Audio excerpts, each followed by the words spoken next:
राजस्थान के सूखे और रेतीले इलाके में एक छोटा सा गांव था, चांदवाड़ा। गांव भले छोटा था पर उसकी पहचान दूर दूर तक थी। कहते थे कि वहां एक ऐसा लुटेरा रहता था जो अमीरों से लूटकर गरीबों में बांट देता था। उसका नाम था भीमकल्ला, पर लोग उसे प्यार से लुटेरा राजा कहते थे। भीमकल्ला कोई साधारण चोर नहीं था। उसका दिमाग तेज, चालाकी में माहिर और दिल में इंसानियत थी।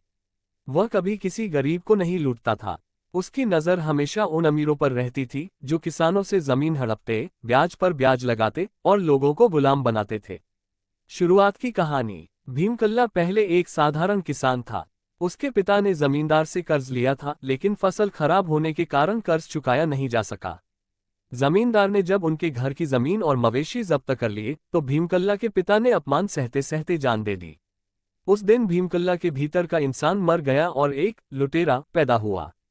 उसने प्रण लिया, अब से मेरा जीवन उन्हीं जुल्म करने वालों के खिलाफ लड़ेगा। लूट का पहला खेल। एक रात जब जमींदार रामपाल अपने महल में सो रहा था, भीमकल्ला ने नकाब पहनकर उसकी हवेली में घुसपैठ की। चारों ओर सन्नाटा था, बस हवा की सरसराहट सुनाई दे रही थी। वह बिल्ली की तरह धीरे धीरे चलता हुआ जमींदार के कमरे तक पहुंचा।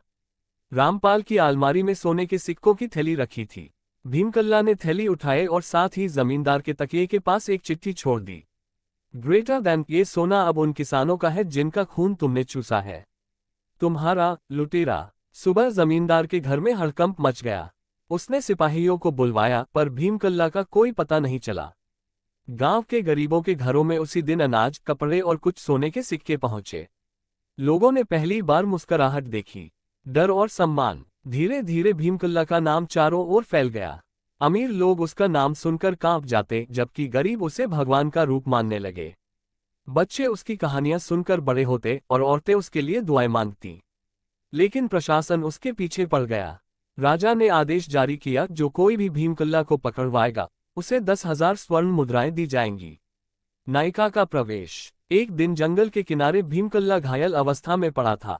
राजा के सिपाहियों से भिड़ंत में उसे तीर लग गया था। तभी वहां एक गांव की लड़की मीरा आई। मीरा ने उसे देखा और बिना कुछ पूछे उसकी मदद की।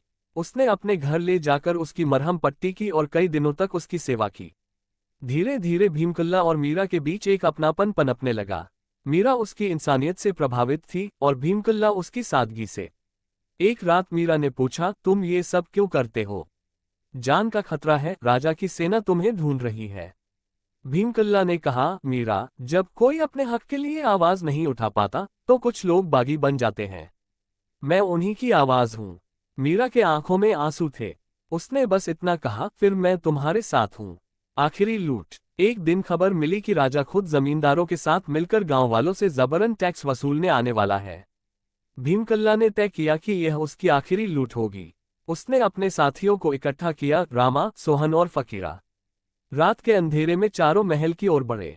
चारों ओर सैनिकों की निगरानी थी, लेकिन भीमकल्ला ने पहले से ही योजना बना रखी थी। उसने महल के नीचे की सुरंग से प्रवेश किया।